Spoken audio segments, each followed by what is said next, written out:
Le secret d'un mariage inébranlable selon la Bible. Le mariage est l'un des plus grands cadeaux que Dieu ait donnés. Mais pourquoi tant de couples souffrent-ils? Manque de communication, disputes, incompréhension. Pourtant, la Bible renferme des trésors qui peuvent transformer une relation et la rendre plus forte que jamais. Découvre les clés d'un couple épanoui, bâti sur des fondations solides et béni par Dieu. Tu veux voir ton mariage s'élever à un autre niveau? Alors abonne-toi dès maintenant et active la cloche pour ne rien manquer. Dieu, le fondement du couple, l'alliance inébranlable. Imagine un édifice immense, majestueux, destiné à durer des générations. Son apparence peut être impressionnante, mais si ses fondations sont fragiles, il ne tiendra pas face aux tempêtes. Il en est de même pour le mariage. Une institution divine, pas. Une simple formalité. Le mariage n'est pas une simple convention sociale ou une formalité administrative. Dès le commencement, il a été conçu comme une alliance sacrée, un lien profond qui reflète l'amour et la fidélité de Dieu. Genèse 2, 24 proclame « C'est pourquoi l'homme quittera son père et sa mère et s'attachera à sa femme, et ils deviendront une seule chair. Une seule chair, un seul cœur, un seul chemin. » Loin d'être une simple union humaine, le mariage est un acte spirituel où Dieu est le socle sur lequel tout repose. Sans Dieu, l'édifice vacille. Dans un monde où l'amour est sourd et souvent conditionné par les émotions du moment, les couples qui placent leurs relations sur des bases uniquement humaines sont vulnérables. Lorsque l'épreuve frappe, qu'il s'agisse de conflits, de doutes, de crises financières ou de maladies, que reste-t-il? Mais un couple qui ancre son mariage en Dieu ne dépend pas des circonstances. Il a un refuge, une force inébranlable qui le guide et le soutient. Construire sur le roc, pas sur le sable. Jésus lui-même nous a donné une image puissante dans Matthieu 7, 24, 25. C'est pourquoi quiconque entend ces paroles que je dis et les met en pratique sera semblable à un homme prudent qui a bâti sa maison sur le roc. La pluie est tombée, les torrents sont venus, les vents ont soufflé et se sont jetés contre cette maison. Elle n'est pas tombée parce qu'elle était fondée sur le roc. Le mariage, fondé sur Dieu, est comme cette maison sur le roc. Il est solidement ancré, prêt à résister aux tempêtes de la vie. À l'inverse, un mariage bâti sur des bases fragiles, la passion éphémère, les attentes irréalistes ou les désirs personnels risquent de s'effondrer à la moindre secousse. Les trois piliers d'un mariage. Centré sur Dieu. Pour que cette fondation divine soit solide, il faut trois piliers essentiels. 1. La prière en commun. Un couple qui prie ensemble reste ensemble. Prier unit les cœurs, apporte la paix et invite Dieu à être au centre des décisions. 2. L'étude de la parole. Lire et méditer la Bible à deux permet de nourrir la relation avec la sagesse divine et d'éviter de tomber dans les pièges de l'orgueil et de l'égoïsme. 3. L'obéissance à Dieu. Suivre les principes bibliques en matière de respect, de pardon et d'amour renforce l'unité et transforme les difficultés en opportunités de croissance. Quand un couple applique ces trois principes, il ne vit pas un mariage ordinaire, mais une relation qui reflète la gloire de Dieu, quand l'ennemi attaque le mariage. Il ne faut pas être naïf. Un mariage bâti sur Dieu n'échappe pas aux attaques. L'ennemi sait que l'unité d'un couple peut être une arme puissante entre les mains de Dieu, alors il cherchera à diviser, à semer la confusion et à introduire la discorde. Comment? Par l'orgueil, pourquoi devrais-je demander pardon en premier? Par le doute, sommes-nous vraiment faits l'un pour l'autre? Par la distraction, j'ai trop de choses à faire pour prier ou passer du temps avec mon conjoint. Mais un couple ancré en Dieu ne se laisse pas déstabiliser. Il sait que le véritable combat n'est pas contre l'autre, mais contre les forces invisibles qui veulent détruire l'unité. Éphésiens 6, 12. Passer d'un mariage fragile à un mariage inébranlable. Si ton couple traverse une tempête, sache ceci. Il n'est jamais trop tard pour rebâtir sur de meilleures fondations. Dieu est capable de restaurer, de guérir et de redonner une nouvelle vie à un mariage brisé. Aujourd'hui, pose-toi ces questions. Sur quoi repose mon mariage? Sommes-nous en train de bâtir sur le roc ou sur le sable? Quelle place donnons-nous à Dieu dans notre relation? Un mariage centré sur Dieu n'est pas un mariage parfait, mais c'est un mariage solide, capable de résister aux vents les plus violents. L'amour et le respect mutuel. Le cœur battant du mariage. Si l'amour était juste une émotion, alors il disparaîtrait dès que les tempêtes de la vie apparaissent. Mais la Bible nous enseigne que l'amour conjugal est bien plus qu'un simple sentiment. C'est une décision, un engagement, un choix de chaque jour. Et pour que cet amour soit complet, il doit être accompagné d'un ingrédient essentiel, le respect mutuel. Éphésiens 5, 25 nous rappelle « Marie, aimez vos femmes, comme Christ a aimé l'Église et s'est livré lui-même pour elle. » Imagine un couple où l'un aime mais l'autre méprise. Un amour sans respect se vide de sa substance. De la même manière, un respect sans amour devient froid et mécanique. Ce sont les deux ailes d'un même oiseau. Sans l'une, il ne peut pas voler. L'amour, plus qu'un sentiment, un sacrifice. Quand la Bible nous parle d'amour, elle ne parle pas de papillons dans le ventre ou d'une passion qui flambe un jour pour s'éteindre le lendemain. L'amour que Dieu veut pour le mariage est un amour sacrificiel, inspiré par Christ lui-même. Comme Christ a aimé l'Église, cela signifie un amour qui se donne, qui pardonne, qui protège, qui endure. L'amour biblique, c'est choisir d'aimer même quand on ne ressent plus rien. Poser des actions bienveillantes même quand on est blessé. Être prêt à renoncer à soi-même pour le bien du couple. L'exemple parfait? Jésus, sur la croix. Il ne s'est pas arrêté à ce que l'Église méritait ou non. Il a aimé jusqu'au bout sans condition. Un mari qui suit ce modèle ne se contente pas de dire « je t'aime », il le prouve chaque jour. Le respect, l'essence de l'unité. De l'autre côté, la Bible donne aux femmes une recommandation puissante. Éphésiens 5, 33, que la femme respecte son mari. Dans un monde où le respect est souvent négligé, il est pourtant la clé qui ouvre le cœur d'un homme. Beaucoup de conflits naissent non pas d'un manque d'amour, mais d'un sentiment d'irrespect. Un homme peut aimer profondément sa femme, mais s'éteindre si celle-ci le méprise. Le respect se manifeste par la reconnaissance de ses efforts et de son rôle dans le foyer, des paroles valorisantes plutôt que des critiques incessantes. Une écoute active et une volonté de collaborer dans les décisions. Lorsqu'une femme respecte son mari, elle ne le met pas sur un piédestal, mais elle lui rappelle qu'il est précieux et capable. Et un homme aimé et respecté devient un homme qui aime et protège. C'est un cercle vertueux. Ce qui détruit l'amour et le respect. Si amour et respect sont les piliers du couple, il y a aussi des forces qui cherchent à les détruire. L'égoïsme. Quand chacun pense à lui avant l'autre, l'amour se tarit. Les critiques constantes, elles sapent le respect et érodent la confiance. L'oubli des petites attentions, ce sont elles qui maintiennent la flamme. Le manque de pardon, une rancune non réglée devient un mur entre deux cœurs. Beaucoup de couples s'aiment profondément, mais finissent par se perdre.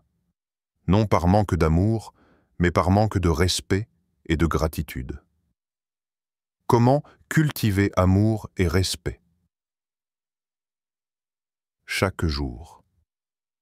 L'amour et le respect ne sont pas automatiques. Ils se cultivent au quotidien. Voici quelques habitudes puissantes. Exprimer sa gratitude.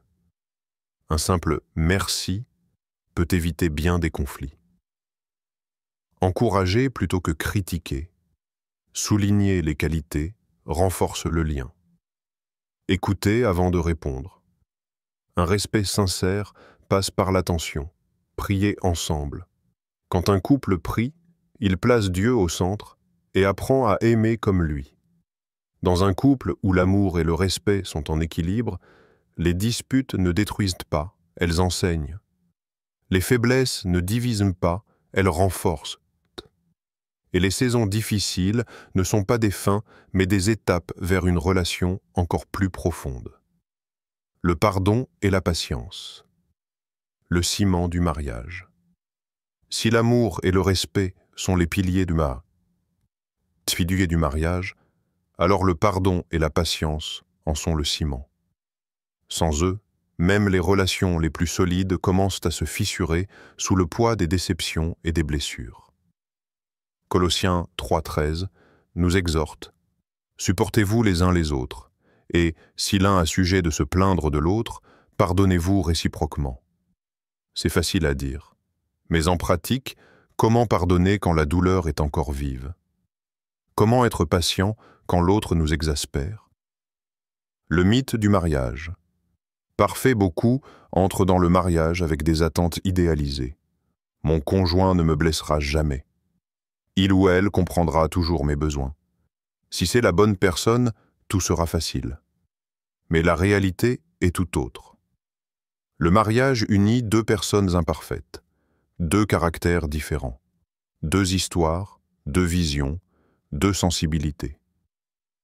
Alors les blessures sont inévitables, les maladresses, les incompréhensions, les paroles qui dépassent la pensée.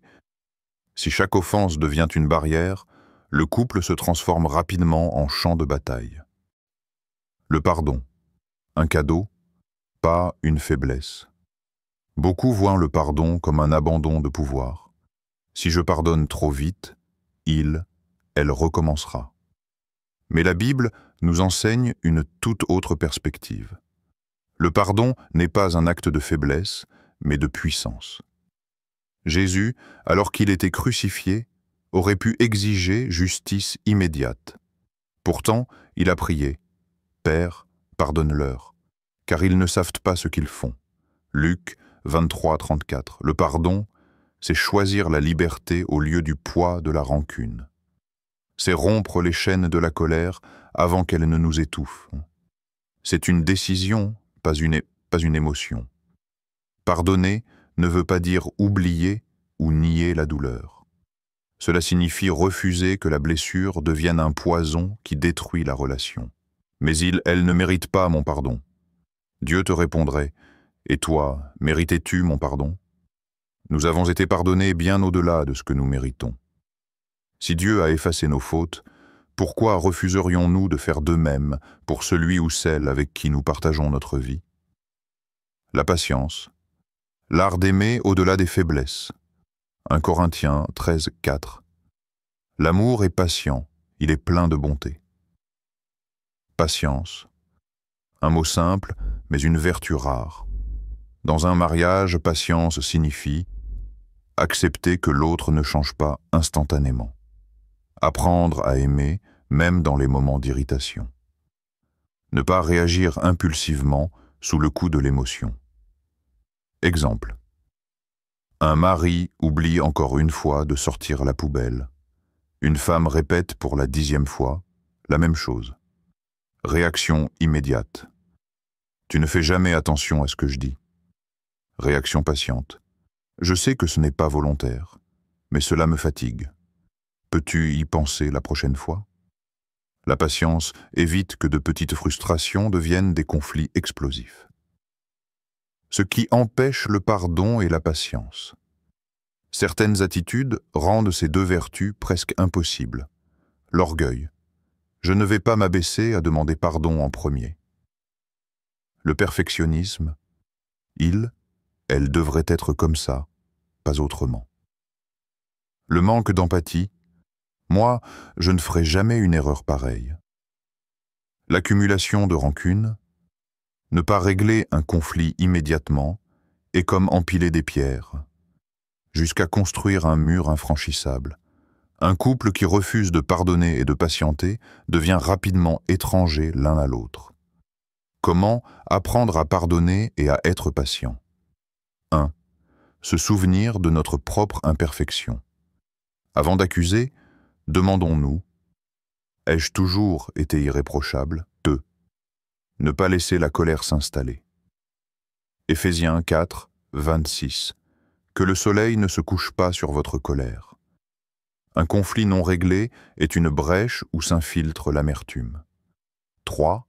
Voir le conjoint comme Dieu le voit. Nous ne sommes pas en compétition. Si l'un gagne et l'autre perd, alors le couple a perdu.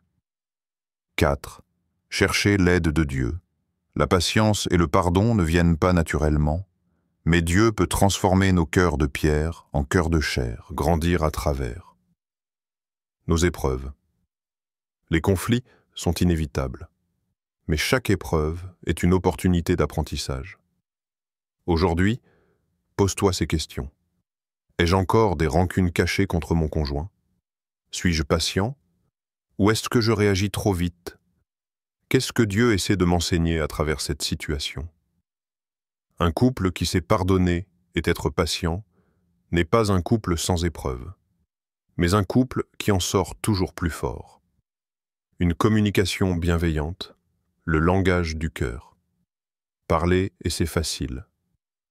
Mais communiquer avec amour, douceur et sagesse, voilà un défi que peu relèvent avec succès. Pourtant, la communication est l'oxygène du mariage. Sans elle, l'amour s'étouffe, le respect s'efface et les incompréhensions s'accumulent comme un mur invisible entre deux cœurs. Proverbe 15 nous enseigne une vérité puissante. Une réponse douce calme la fureur, mais une parole dure excite la colère. Tout se joue dans la manière dont nous parlons à notre conjoint. Une simple phrase peut soit désamorcer une dispute, soit allumer un feu incontrôlable. Les mots ont un pouvoir énorme. Imagine cette scène. Un mari rentre fatigué du travail. Il a oublié d'acheter du pain comme sa femme le lui avait demandé. Réaction. Indégué 1. Parole blessante. Tu ne fais jamais attention. J'en ai marre que tu oublies tout le temps ce que je dis. Résultat. Le mari se ferme, se sent critiqué et une dispute éclate. Réaction endégée de 2. Parole bienveillante. Je sais que ta journée a dû être longue. On trouvera une autre solution pour ce soir. Résultat. Le mari se sent compris et s'excuse naturellement. Les paroles blessantes ferment le cœur. Les paroles douces l'ouvrent que qui sabote la communication. Certains pièges empêchent un couple de bien se comprendre. L'accusation. Tu ne fais jamais ceci, tu es toujours comme ça. Le silence, glacial. Ne pas parler peut être encore plus destructeur que des mots durs. Le manque d'écoute. Penser à sa réponse au lieu d'écouter l'autre est un manque de respect. Ces attitudes creusent un fossé entre deux époux. Elles transforment la communication en une bataille d'ego plutôt qu'en un échange sincère. Comment communiquer? Avec sagesse. Dieu nous appelle à une communication différente. Une communication qui construit plutôt que de détruire. 1. Prendre un moment avant de répondre. Jacques 1,19. Que tout homme soit prompt à écouter, lent à parler, lent à se mettre en colère. Avant de réagir sous l'émotion, prenons une pause. Une réponse réfléchie évite bien des regrets. 2. Parler avec douceur, même en cas de conflit. Proverbe 16,24. Les paroles agréables sont un rayon de miel, douces pour l'âme et salutaires pour le corps. Remplaçons les critiques par des phrases bienveillantes. 3. Exprimer ses émotions sans accuser. Au lieu de dire « tu ne fais jamais attention à moi », disons plutôt « Je me sens parfois négligé, j'aimerais qu'on passe plus de temps ensemble ». Une simple reformulation peut transformer une dispute en une discussion constructive. 4. Écouter pour comprendre, pas pour répondre. Combien de fois interrompons-nous notre conjoint en plein milieu de sa phrase? L'écoute active est une preuve d'amour et de respect. 5. Prendre l'habitude de prier ensemble. Lorsqu'un couple prie ensemble, il apprend à mettre Dieu au centre de ses paroles et à chercher des solutions plutôt que des coupables. Transformer chaque conversation en opportunité de croissance. La communication est une compétence qui se développe. Un couple qui apprend à parler avec bienveillance grandit en unité et en amour. Aujourd'hui, pose-toi ces questions. Mes paroles à mon conjoint sont-elles source de paix ou de conflit? Est-ce que je l'écoute vraiment ou est-ce que j'attends juste mon tour pour parler? Est-ce que mes mots reflètent l'amour que Dieu veut pour mon mariage? Parler avec amour, c'est aimer avec des mots. Cultivons cette bienveillance au quotidien. L'unité dans l'épreuve, la force du couple face aux tempêtes. Le mariage n'est pas un conte de fées. Les tempêtes viendront. Elles arriveront souvent sans prévenir. Parfois sous des formes inattendues. Une crise financière, une maladie, un désaccord majeur. Pourtant, dans ces moments de tension, la force d'un couple ne réside pas dans l'absence d'épreuves, mais dans sa capacité à rester unis face à elles. Ecclésiaste 4, 9, 10 nous enseigne cette vérité profonde. Deux valent mieux qu'un, parce qu'ils retirent un bon salaire de leur travail, car s'ils tombent, l'un relève son compagnon. Un mariage solide ne signifie pas que vous n'aurez jamais de problème, mais que, ensemble, vous êtes plus forts que les obstacles qui se dressent devant vous. La tentation de la solitude dans l'épreuve. Dans les moments de crise, il est facile de se sentir seul. La tentation de se retirer, de garder ses pensées pour soi, peut être forte. On pense souvent que l'autre ne comprend pas ou que c'est trop difficile de lui expliquer ce que l'on traverse. Mais ce repli sur soi-même est l'un des plus grands dangers pour un couple. L'épreuve peut rendre un couple plus distant, plus froid, voire plus brisé si chacun fait face seul à ses difficultés. Imaginez cette scène. Une femme perd son emploi et, au lieu de se tourner vers son mari pour en parler, elle se renferme. Elle ne lui dit rien, continue de faire bonne figure, mais au fond, elle lutte seule. Son mari, ne sachant rien, se sent impuissant, et petit à petit, le fossé entre eux grandit. Dans ces moments, l'unité est plus qu'une simple nécessité. Elle est une bouée de sauvetage. La puissance de l'unité. Lorsque deux personnes se soutiennent mutuellement, elles deviennent plus fortes que la somme de leurs forces individuelles. Ensemble, elles peuvent surmonter des épreuves qui, seules, les auraient écrasées. C'est dans l'épreuve que l'unité se forge. C'est dans les moments de vulnérabilité que vous apprenez à vous ouvrir l'un à l'autre, à partager vos peurs et vos espoirs. C'est dans la lutte que vous découvrez une force nouvelle qui vous lie davantage. Un mari et une femme unis dans la foi sont une équipe invincible. Lorsqu'un d'eux faiblit, l'autre le relève. C'est là que Dieu intervient. La grâce de Dieu au milieu des difficultés. Il est crucial de comprendre que bien que l'unité soit essentielle, ce n'est pas uniquement dans l'effort humain que réside la force du couple. Dieu est au centre. Dans Matthieu 18, 20, Jésus nous dit « Car là où 2 ou 3 sont assemblés en mon nom, je suis au milieu d'eux. » Dans les moments d'épreuve, lorsque vous priez ensemble, lorsque vous vous appuyez sur Dieu, il est présent, prêt à vous donner la paix et la force nécessaires. Il est le 3e cordon qui tisse votre lien plus fort que tout. Lorsque vous vous tenez ferme dans la foi, Dieu vous aide à surmonter l'impossible. Construire l'unité au quotidien. L'unité dans l'épreuve ne se crée pas soudainement. Elle se construit au quotidien.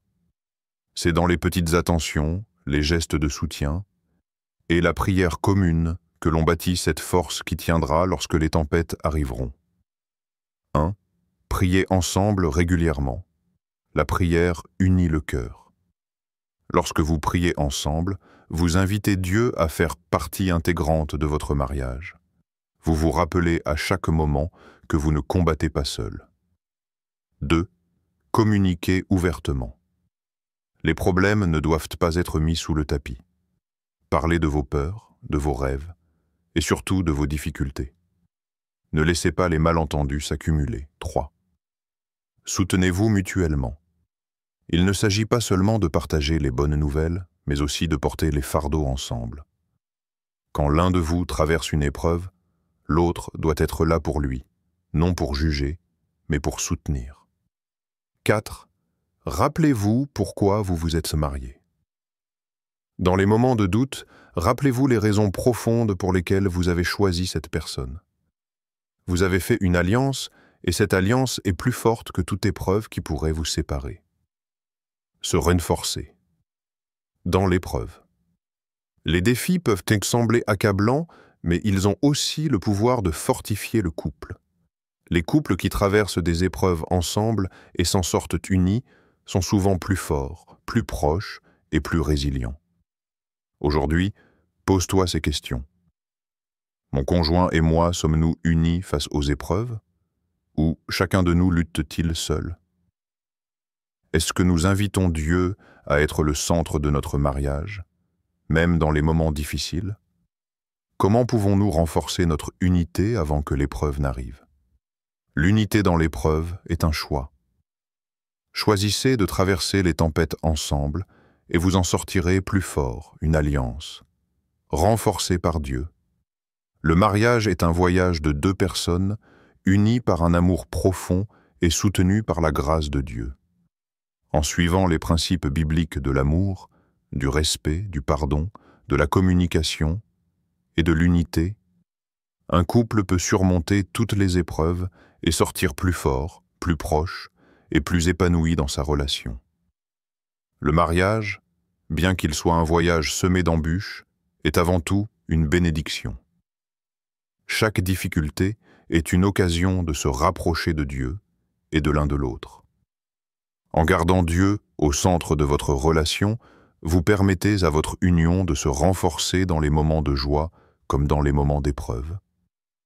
Rappelez-vous que le mariage n'est pas une destination, mais une aventure à vivre chaque jour. Et vous, quels principes bibliques appliquez-vous dans votre mariage? Partagez vos expériences et vos réflexions en commentaire. Si vous avez trouvé cette vidéo inspirante, n'oubliez pas de vous abonner pour d'autres conseils et inspirations tirés de la parole de Dieu.